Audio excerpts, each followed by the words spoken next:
Hi there, this is Judith O'Day from George Romero's original Night of the Living Dead. And you're listening to Then Is Now podcast. Rise and shine, my sinners. When Father Evil starts his day, he gets a little deadly. Deadly Grounds coffee has the richest, smoothest flavor you'll find anywhere. It's sinfully delicious. Once you go deadly, you never go back. Order yours at getdeadly.com. Coffee's so good, it's scary.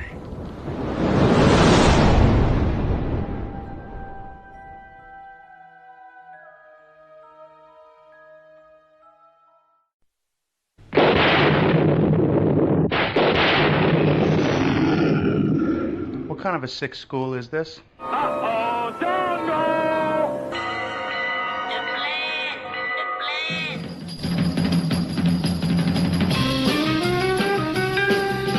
Strange things are afoot at the Circle K. You're gonna need a bigger boat. Surely you can't be serious. I am serious, and don't call me Shirley. You got spunk. I hate spunk. Danger, Will Robinson. Danger. Oh, righty then. How you doing? Back off, man. I'm a scientist. Don't make me angry. You wouldn't like me when I'm angry. Say hello to my little friend! I love the smell of napalm in the morning. What are you people? On dope? Stop whining. I got a crap on deck that can choke a donkey. Who is your daddy? I'm sorry, but all questions must be submitted in writing. I'm sorry, Dave. I'm afraid I can't do that. Can I do that? I'll be back. A dynamite! Show me the money! Don't! Up your nose when you rub a hose. A what? I'm sailing! I'm sailing! Groovy. You want the moon? Just say the word and I'll throw a lasso around it and pull it doan. Love means never having to say you're sorry.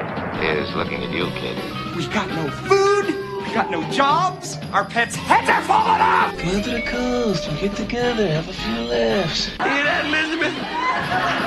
I'm coming to join you, honey. I'm not a doctor, but I play one on TV. I love it when a plan comes together. What we do is if we need that extra push over the cliff, you know what we do? Put it up to 11. 11, exactly. One louder. Why don't you just make 10 louder and make 10 be the top number and make that a little louder? These go to 11. We're on a mission from God.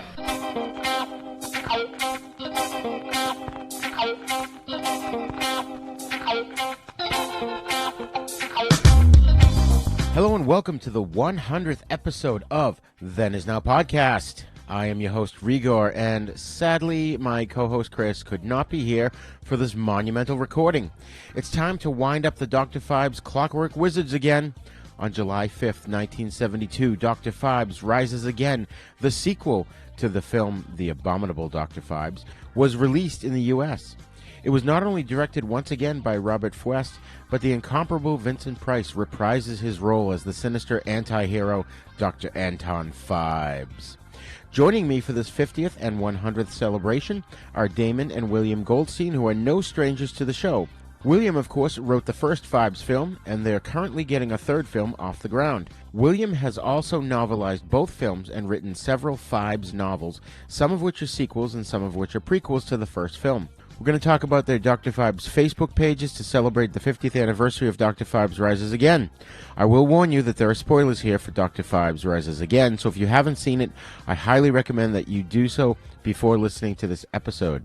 So sit back and enjoy a fun conversation about all things Phibes. Class is in session. I have a bad feeling about this. How could I possibly be expected to handle school on a day like this? Food fight! Hey, you in my class? I am today. I think you should consider transferring to shop class. Now, very few students are severely injured in shop class. Bueller. When you were in school, Bueller. did you ever cut class? Bueller. Yeah, I guess I did. Sure, most kids cut classes. Good, sign this.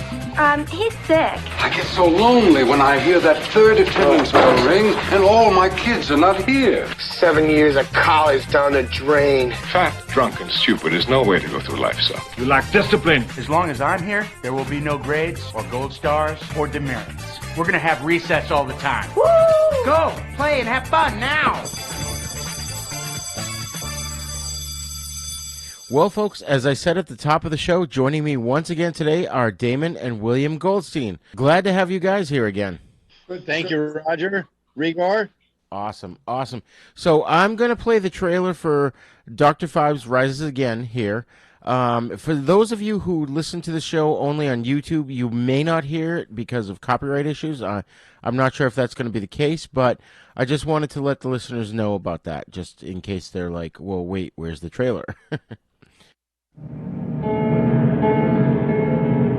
He lives. From the depths of this unholy tomb, the Avenger rises, the abominable Dr. Phibes, the most deadly mastermind of all crime. Specialist in the fine art of bizarre murder, each more different, each more devilish than the last. The scorpions embrace. You bloody man!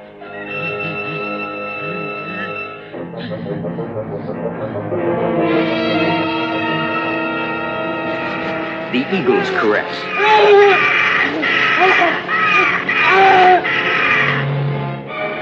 The sausage machine.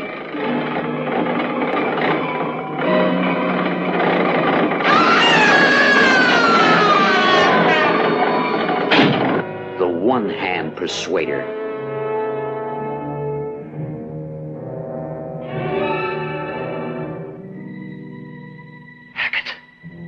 He has nothing to say, sir. Touché, Dr. Phibes. And as another victim falls, the world awaits your next blow of vengeance. Only one man, only one menace, only one diabolical mind could create such chilling terror. That's not a common thief, sir. Then, Inspector, you are faced with an impossible task. Well, there's no force in all the world could win a fight against such a supreme opponent. Run, but you can't escape him. Hide, but he'll find you. Scream, but no one will hear you.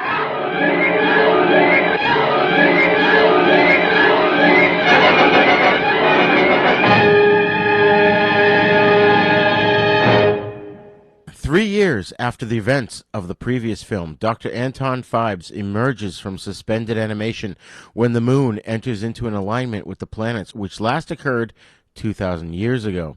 Phibes prepares to take Victoria's body to the River of Life in Egypt, which promises eternal life for him and Victoria. However, his ancient papyrus map to the river has been stolen by Darius Biederbeck, a man who has lived for centuries through the regular use of a special elixir. After translating the papyrus, Biederbeck seeks the River of Life for himself and his lover Diana. Phibes and his silent assistant Volnavia, who has seemingly returned from the dead, enter Biederbeck's house, kill his manservant, and reclaim the papyrus. They leave for Southampton, England, to take a ship to Egypt. Biederbeck travels on the same ship with Diana and his assistant Ambrose.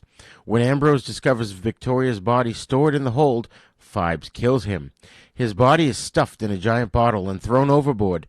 Inspector Trout discovers the corpse when the bottle washes ashore near Southampton.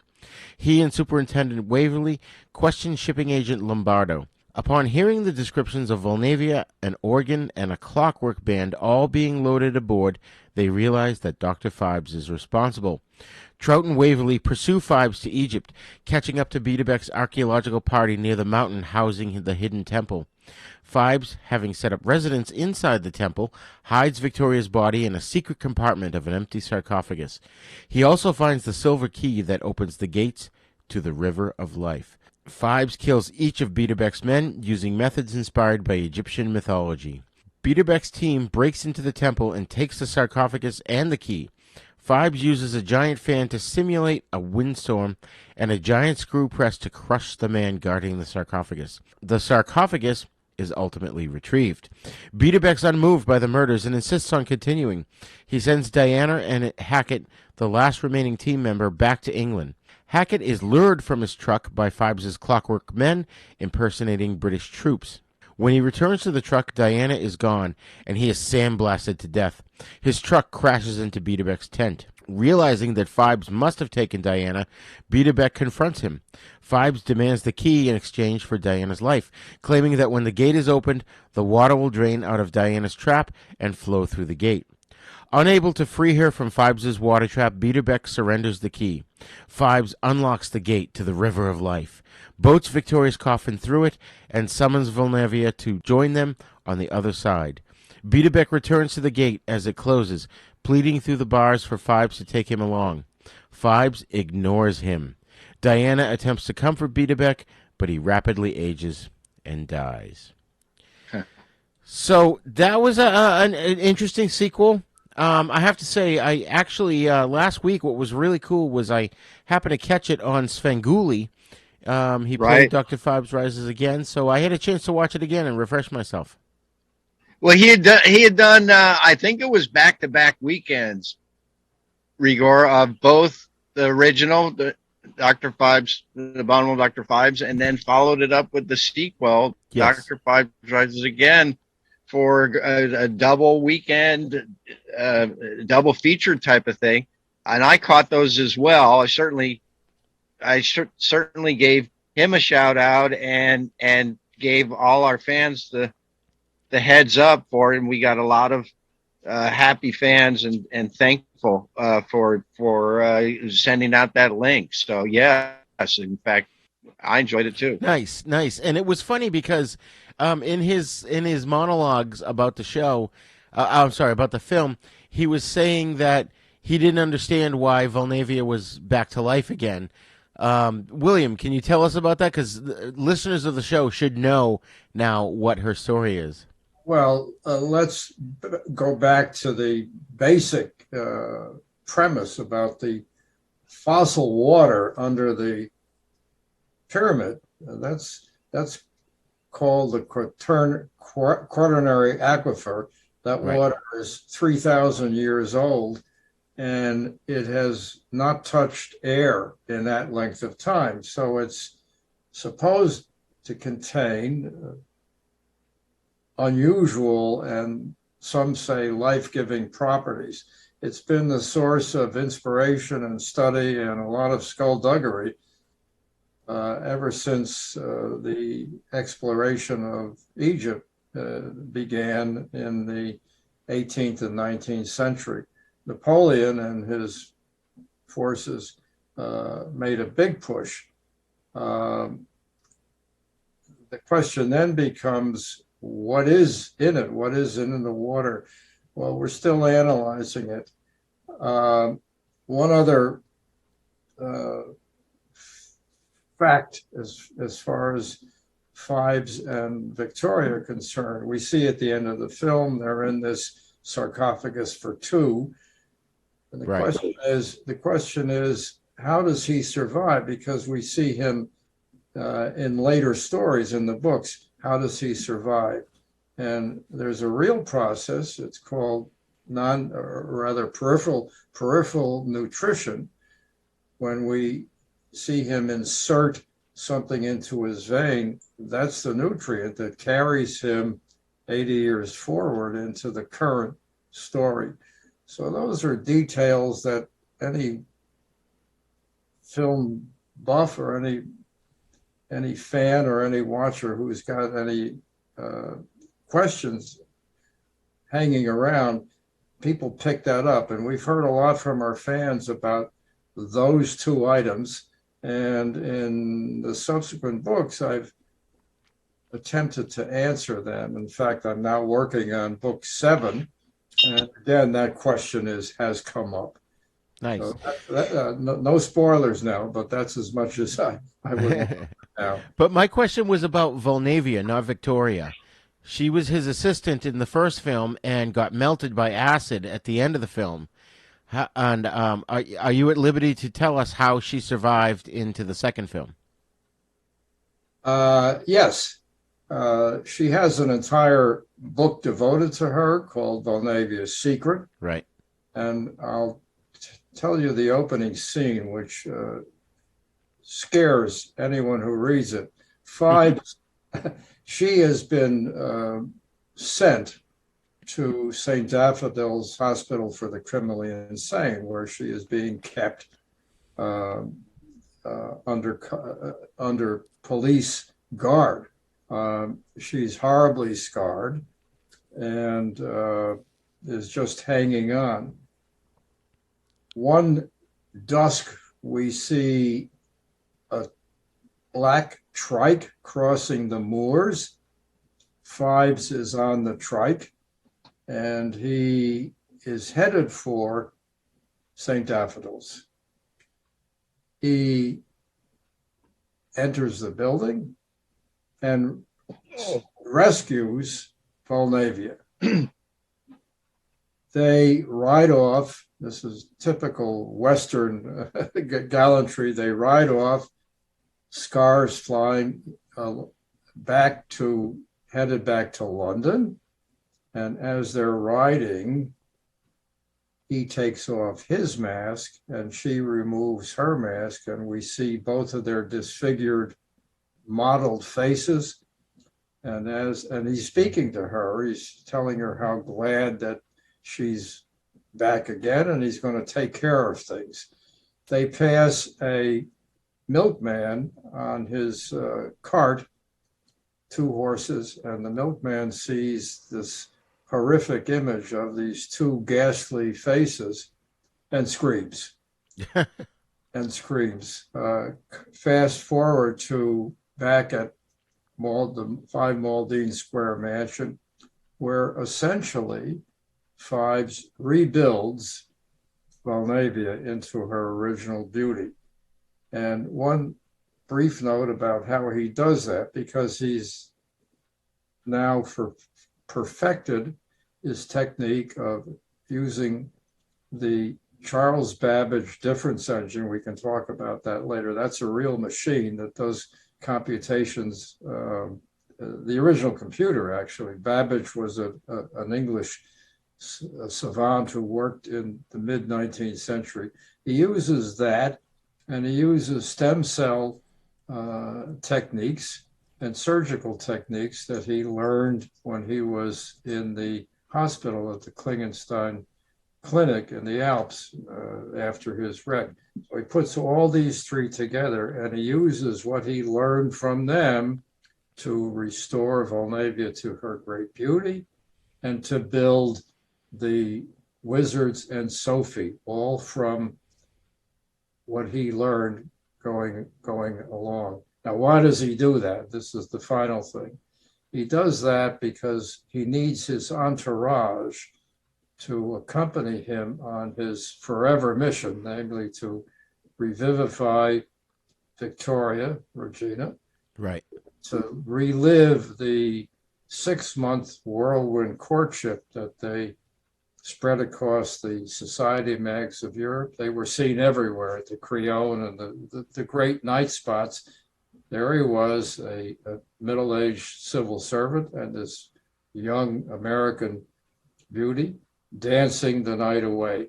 And that is Phibes' dream, and that's how it's going to carry him to finally recapture Victoria. Stay tuned.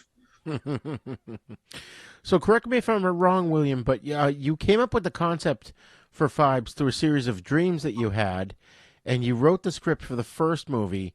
However, you did not write the script for the sequel. Are you at liberty to tell us about that? What happened? Yeah, we were working with Bob Lees, who was the story editor at AIP at the time. And we were commissioned, Jim Whiten and I was working in San Diego at the time. So I flew up or drove up, and Jim and I would work. And then we would meet with Bob and go over the developing script. And everything was Jake between us. We have a finished script. It's called Phibes Resurrectus, which now is owned by Amazon. But the studio chose to go with the one that Bob Lees and Bob Fuest were working on, unbeknownst to us. So no hard feelings. What's done is done. And you've seen the result. they were talking at the time of 5 sequels, 5. But Jim Nicholson left the studio. He was the inventive force there. Sam was more of the businessman, a very savvy guy. Right, at AIP. Yeah, AIP. But Jim left to go off on his own, and unfortunately died soon after. So with all of that, instead of 5, 1 was done. So it was a question of 1 and done. Right. which now Damon and I, we have a 3rd film script called Forever Phibes. He and I have very meticulously developed that story. And we are now in the process of showing it to people. Excellent. And can you tell us a little bit more about how the plans are coming for the 3rd film? I'll leave that up to David.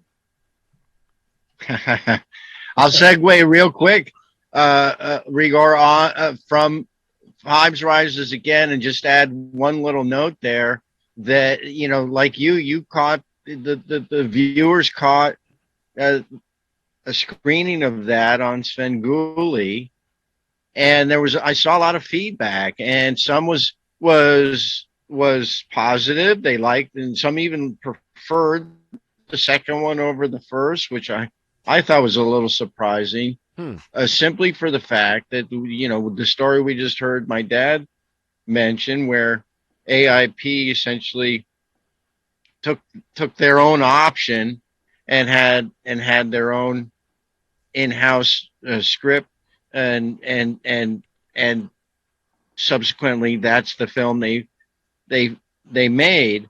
Right. And it lacked the original components of what I think is totally unique, is this death geometry, where the deaths of the first one were totally based in this whole method and preconceived, planned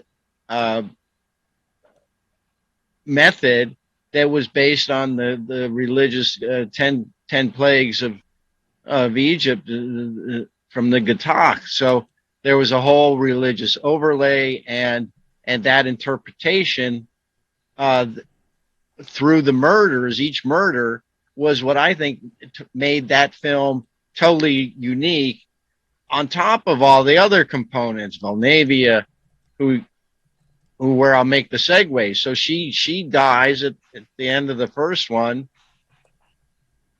with the acid bath, as right. you mentioned, and then she's remade in Phibes Resurrectus, and we actually see that story in the book, Dr. Phibes' Volnavia's Secret.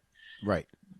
But he's able to remake her because he made her in the first place. He made her, and he made the wizards. Right. And fast forward now with the Androbots, he's made the lead singer of the wizards that become the Androbots, Sophie. So right. These, as my dad says, this is why he fixes and rebuilds Volnavia, is that he needs them, and it'll be slightly a spoiler alert here, but he needs them to help him on his forever mission. He wants to bring his wife back to life, and these I'll go so far as to say Sophie and Volnavia specifically will be the keys for him to realize bringing Victoria back to life. Right. Now, I have a question, and if we're into spoiler territory, let me know, and we don't have to go there, but I don't think I've asked this before because it just occurred to me. So let's say Phibes is successful. He brings his wife Victoria back to life. What does he do about also retaining her soul, her consciousness? How does that work, or are we not at liberty to talk about that at the moment? No, I mean, it's a good question, and it definitely has to go with the story arc, and there is some spoiler alert there, but let's just stick to the surface. Yes, that's a story. That's not this story. This story is his forever mission. And so it may take a little while. It may take another film or two, because we don't have the full answer on that, and we tease it. Okay. Quite frankly. So that's as far as I'm going to take the spoiler alert. But it's a technology thing. It's more science fiction area and genre at that point. Even the androbots are more science fiction than horror. Just out and out horror, which the first two books and the subsequent screenplays have been. They've been a horror love story. Right. They've been a horror story with based on a tragic love story, and the uniqueness of how Phibes is going about what he initially feels, which is this huge revenge and need to lash out and retribution. It's retribution. Right. So for his wife, so then the story arc changes, because in Resurrectus, it's now about, like you say, getting to the bringing her back to life, bringing Victoria back to life. So it's an evolution from there. And so people come in get in his way, get between him and his mission, and that's why they will suffer, and thereby, and this isn't giving anything away. This is good story writing. It is how they get in his way that Phibes comes up with how to deal with them, because nothing is going to keep him from bringing his wife back to life. Right. So the third film, theoretically, Resurrectus, will take place in the same time period, which is what, the late 20s, early 1930s? Let me jump in here. Yeah. It moves forward in time. Go ahead. Let me jump in. Resurrectus is the second story, the second script. It's already written. We don't own it. It was commissioned and sold, and today is owned by Amazon, which is a successor corporation. Wow. David and I have developed the new script. Third script called Forever Phibes. Okay. And that pits Dr. Phibes against a worthy adversary who takes off with his beloved and with Sophie. And they pay the price. He exerts his retribution, which is in the form of a second death geometry. And that's as much as I will say about it. But Roger, you raised a very intriguing question. And I have to confess that I know it's there, but I haven't spent a hell of a lot of time thinking about it. Namely, what happens when Victoria comes back to life? Right. And what happens to her soul? That is a hell of a... Don't go too far there. Don't go too far there now. I don't know where I'm going, because I really haven't thought about that. Well, I have. I have, and I've shared a little of it with you, and we're definitely gonna keep in that spoiler alert area. All right, well then I'll let it stand, but let's give a big shout out to Mr. Frolian for raising the question on the air. Do you want to talk a little bit about my school now and the screenwriting award? Well, hold on. We'll get to that in a bit because I still have a couple more questions about this. Okay. So, William, you obviously wrote the novelization to the first film, but you also wrote a novelization of the second film. Is that correct? That's true. That's part of all the novels that you've written? There were 5. There's now a 6th finished manuscript, and I'm working on number 7. Okay, awesome. And I will put the link in the show notes. I highly recommend people seek out these books and buy them and read them. They're so good. I was engaged from beginning to end. But I wanted to touch upon, you had mentioned the Charles Babbage machine earlier, and I wanted to pick your brain about that a little bit.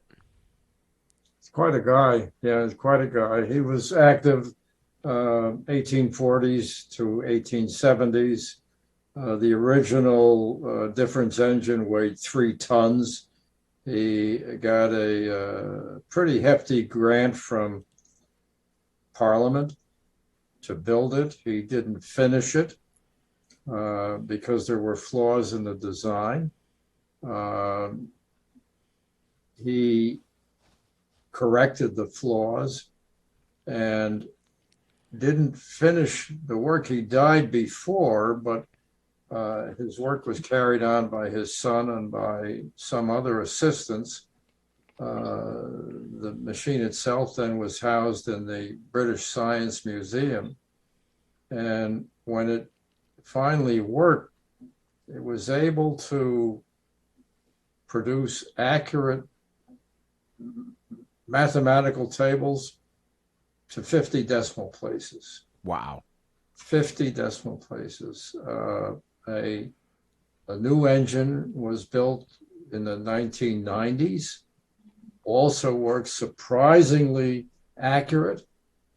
And let's go back again to Phibes, because Phibes copies, remember he lived in London, and he copied the difference engine, which was housed at the British Science Museum, and used that to make Olnavia, Wizards, and Sophie. Use that machine. So that's going to play a substantial role. In fact, I was working on it today, but the difference engine and stem cell techniques are going to play a substantial role in this current story. You'll hear more about them. One other thing, I mentioned this earlier when we were chatting. Remember, after his car crash, he was picked up by some villagers, brought to the local clinic. In Germany, right? No, this is in Switzerland. Oh, Switzerland. Okay, I'm sorry. And he was brought right near the Reichenbach Falls, which is where legendary Sherlock Holmes and Moriarty meet in their final story written by Conan Doyle. That's right. That's right.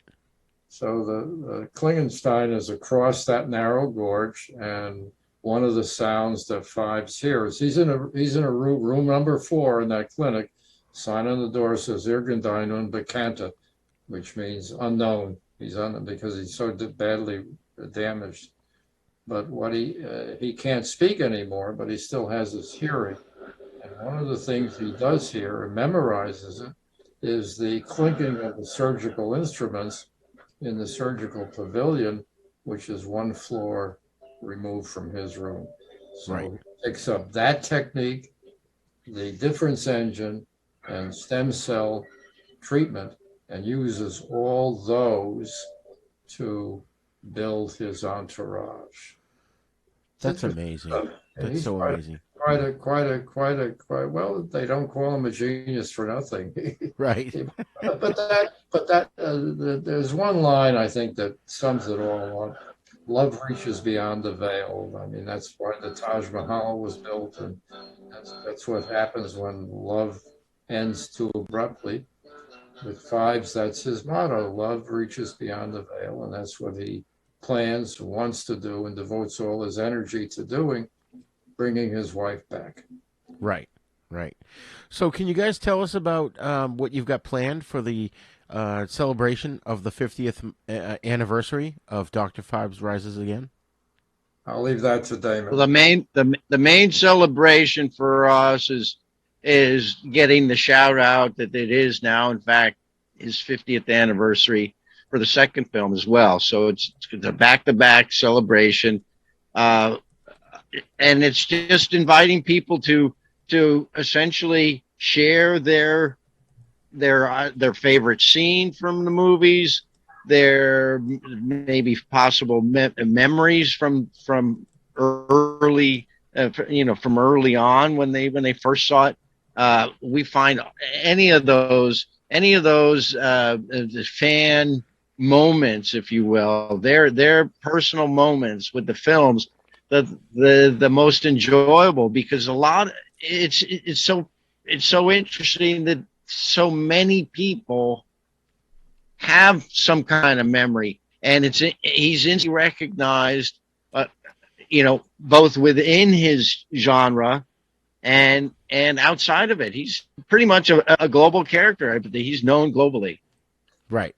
Columbia, my school, had a film festival on campus.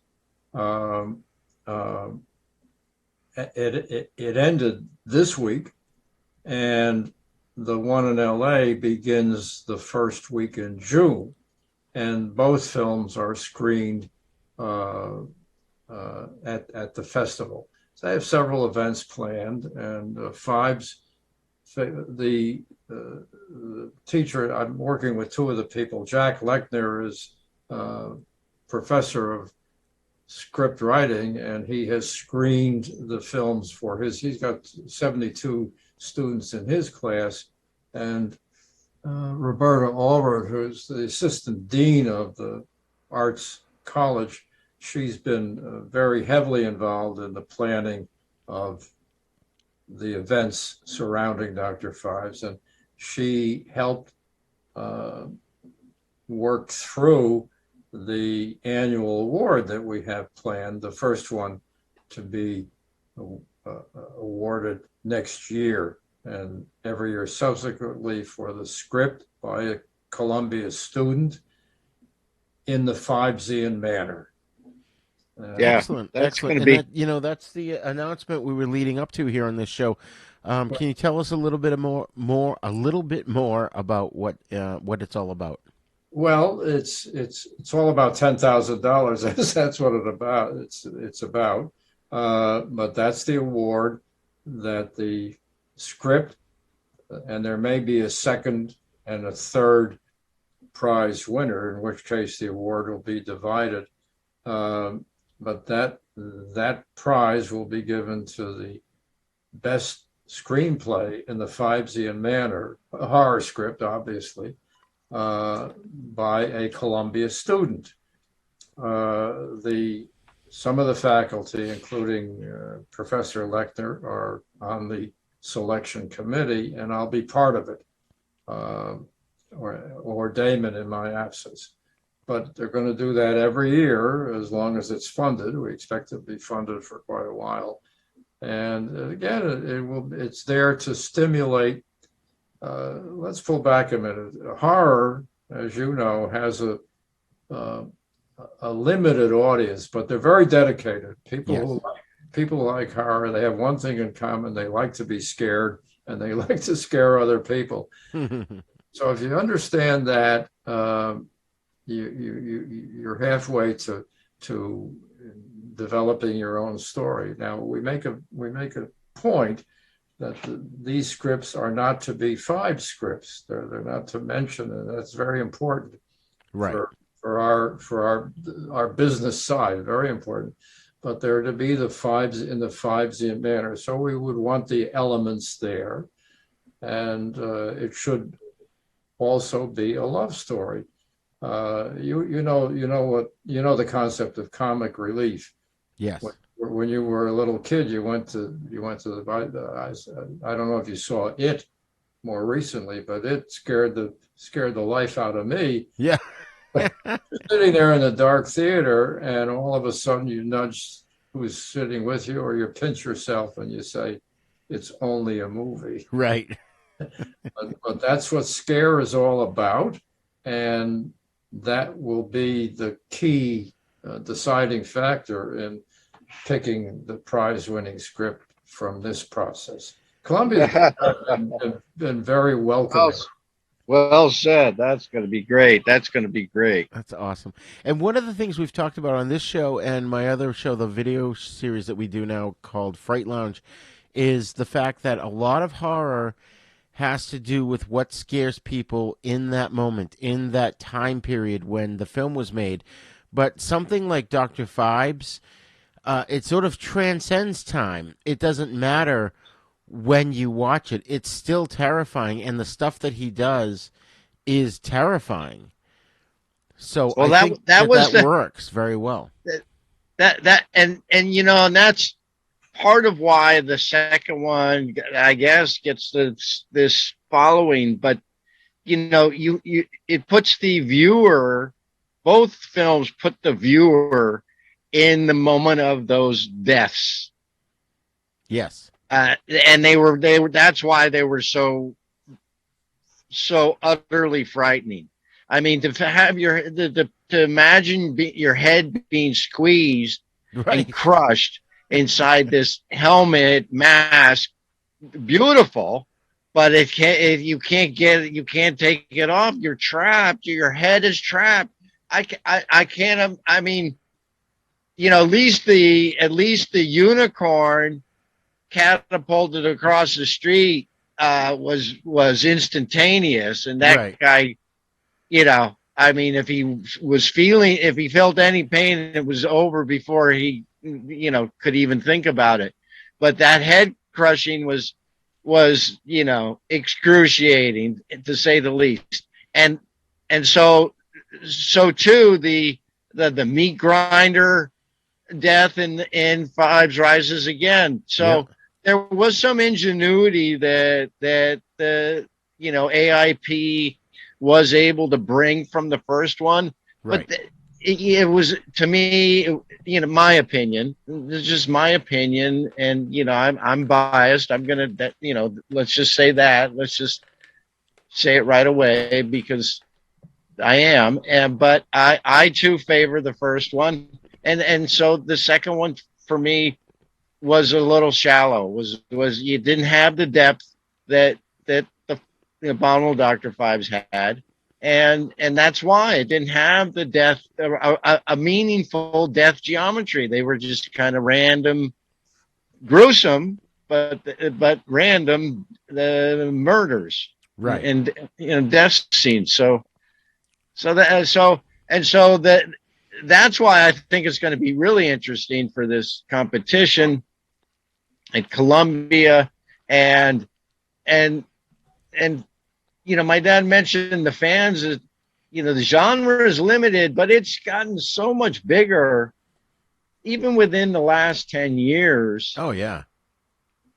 Or 5 years. I've seen the genre itself, and how many shows are on let's say Netflix, how many movies were up until the pandemic that they were featuring, all kinds of horror.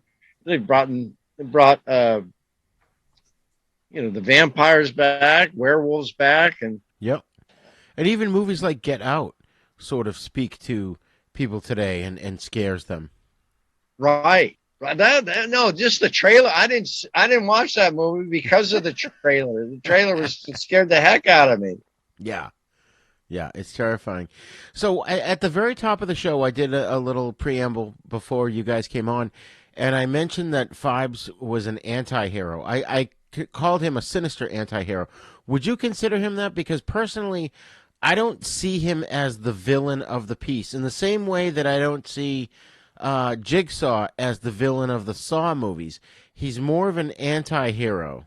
I'm going to play dumb, but actually, I really don't know what that word means. No, maybe you can. Well, we talk about it a lot on my other show, The East Meets the West, when we talk about spaghetti westerns, and the anti-hero is sort of the character who's supposed to be the hero, but he's not necessarily good. He just sort of lives in this gray area, and he's a little bit more able to be free with what he does in order to stop the real bad guys. This is how I understand. I mean, I'm with my dad in the sense that I don't really know what the term means, because here you voiced something different than I picture, or how I understand the term anti-hero is more like a Dr. Fu Manchu. So this guy comes in, and he's obviously a murderer, and he's seemingly on the surface has evil ways. He's keeping himself alive. He's a little bit similar to Phibes in that regard, and he's got this elixir of life that he's a serum that he's concocted and or stolen, in fact. And that's what's keeping him alive but he's running out. He starts to run out. The story arc is that he starts to run out of this elixir. Right. Now, Phibes isn't taking any elixir, but he's looking for a similar, fountain of youth, if you will, the waters, the aquifer waters. That's what he's looking for there, those properties were the properties to give life to the dead. Right. And so again, we have another similarity. Interestingly enough, I mean, I know my dad did not intend that, and there was really no source material from culled from Sax Rohmer's character, Dr. Fu Manchu. But it's totally interesting to see the correlation and some other filmographic correlations between Dr. Phibes and Dr. Strange. But I digress here. Phibes is looking to stay alive long enough to resurrect his wife, and once that happens, there's going to be this event, and yes, that's the big question. Where if he brings her back to life, is she his beloved? Did he succeed in bringing back his beloved? Right. We don't know, and we just don't know. And so that's the real spoiler alert in the whole Dr. Phibes saga and the whole story arc. Right. And that's the thing, too. I mean, William, you've mentioned several times now, and on previous shows, too, where this is a love story as well. It's about Phibes' love for Victoria and his want and his need to bring her back to life. Now, if you were to just take the second film and break it down, Biederbecke is selfish because he just wants extended life for himself and perhaps his wife or girlfriend, Diana. But Phibes' goal is not selfish in that he wants it for his wife. I mean, you could argue, yeah, it's selfish because he wants to bring his wife back to him, but he's trying to help another person and give her life again. And real quick, I looked up really quickly what an anti-hero is. It's a central character in a story, movie, or drama who lacks conventional heroic attributes. Or it's also called a protagonist who is as flawed or more flawed than most characters. And I think that fits Phibes perfectly. He's not, in my opinion, he's not a villain.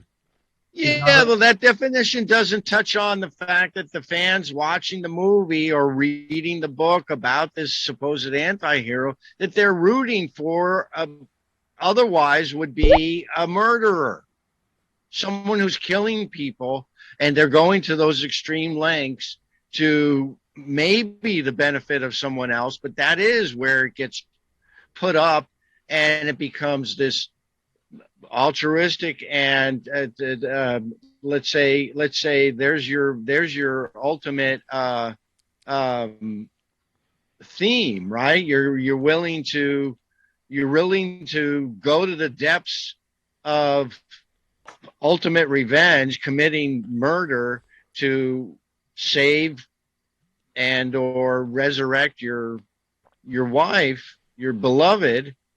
Yeah, that it is a moment of extremes, and that's where the fans love it and live their most excitement, because you're rooting for this guy to succeed. You're rooting for Dr. Phibes to succeed. You want him to somehow vanquish these doctors, to succeed in the revenge, because they are the villains. He's not he's a hero. He's not an anti-hero. That's where I don't think that the anti-hero applies to Phibes. People are rooting for him by the third murder. They're like, okay, it's starting to come around. Let's leave that up to the fans. They can make that decision.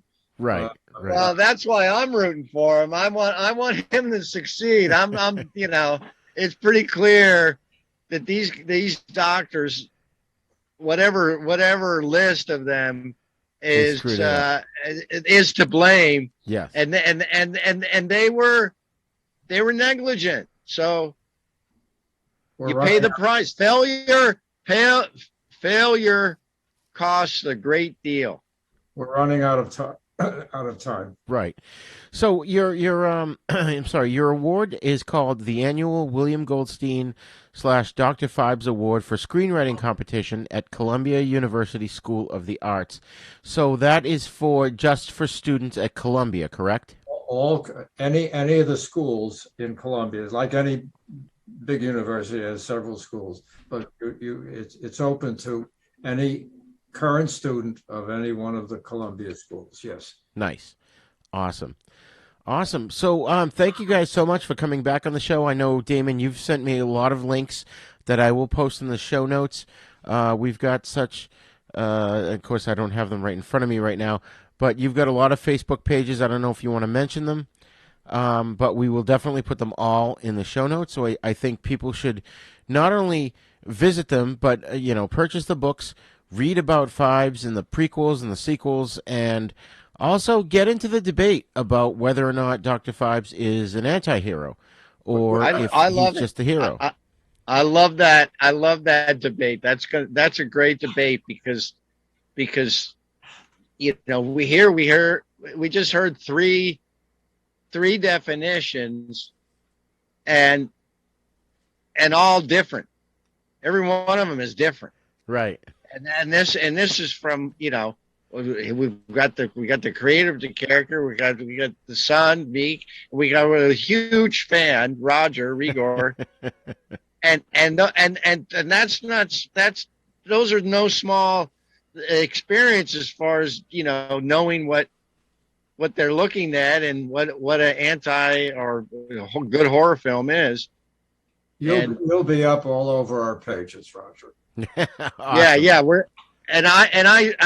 Yeah, I'm going to be plugging your page and this podcast whenever it's going to be up. I don't know if we're not live, are we? No, we're not live. We've got a few episodes to go before. This is our 100th episode, which I think I told you, Damon, when we first talked about doing it, is just so awesome because it coincides with the 50th of Dr. Phibes Rises Again. So it's just a couple of cool milestones to celebrate, Yeah, and let me know a little bit ahead of time, and I'll like I said, I'm following these potential other locations where there would be a real fuller celebration, if you will, the Peter Fuller, no pun intended, but I think I invited you to last year's the Abominable Dr. Phibes 50th, and he had an event where where he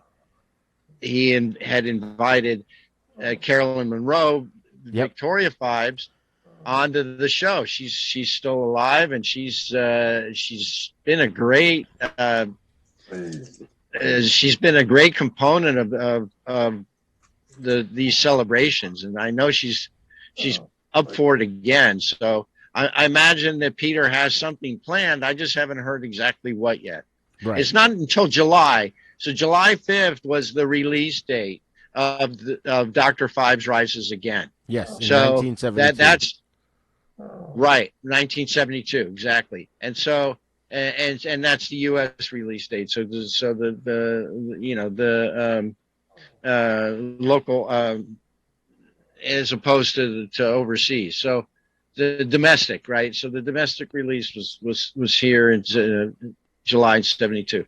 So there's going to be a build up, and so there might be other events that we can tell the fans about. So I'll let you know about those too, Roger. Awesome. We'll keep the fans posted. And it was released in the UK in September of 72, so there's wiggle room to have, like you said, another celebration down the road. Which is probably why Peter did a little bit of a, like you say, a time lapse between our celebration and his event there in the UK. Right. Well, William and Damon, thank you so much for coming back on the show. We had an awesome, lively conversation, and we are definitely going to talk more in the future about all things Phibes. Looking forward. Love it. Looking forward. Stay safe. Awesome. You guys too. Thank you. Yeah, Re-Gor, you stay safe. I'll try. Well, we hope you enjoyed listening to the fantastic stuff coming up with Dr. Phibes. Please check out William and Damon Goldstein's links regarding the 50th anniversary of Dr. Phibes Rises Again, which will be in the show notes.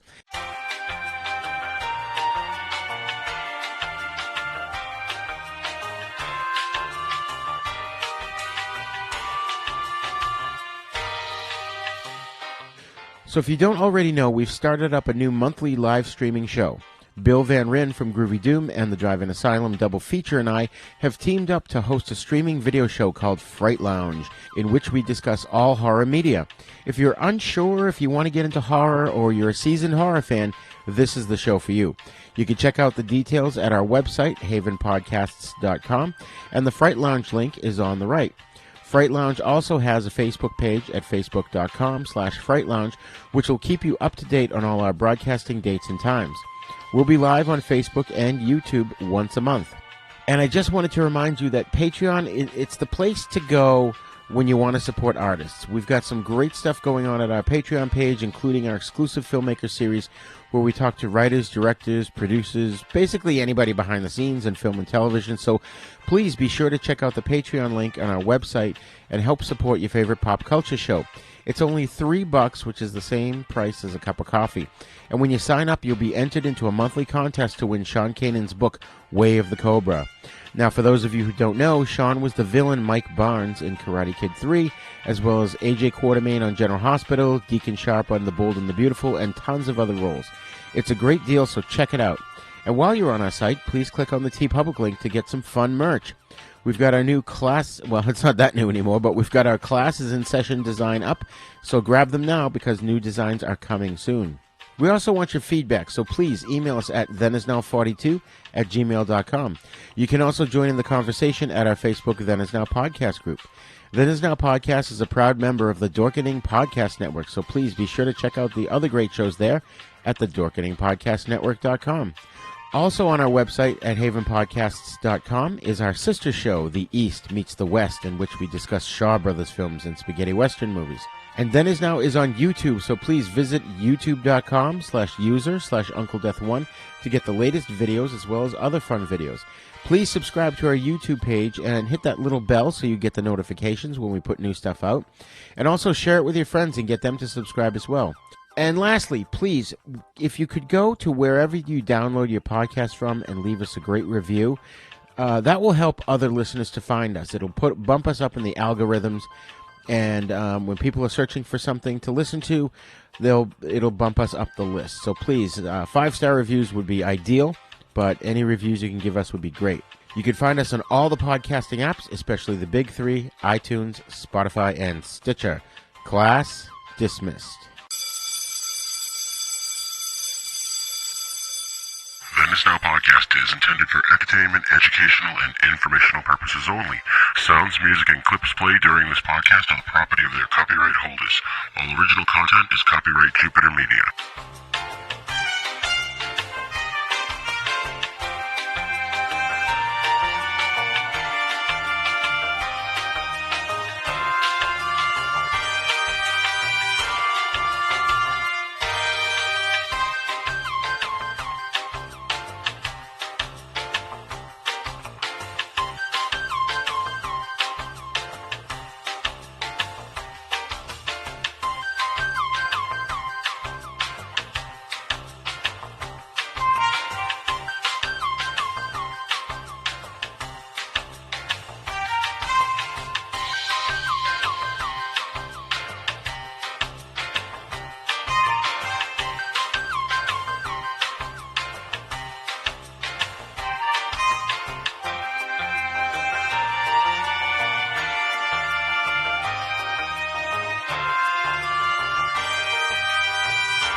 For more shows like the one you just heard, check out the Dorkening Podcast Network at thedorkening.com.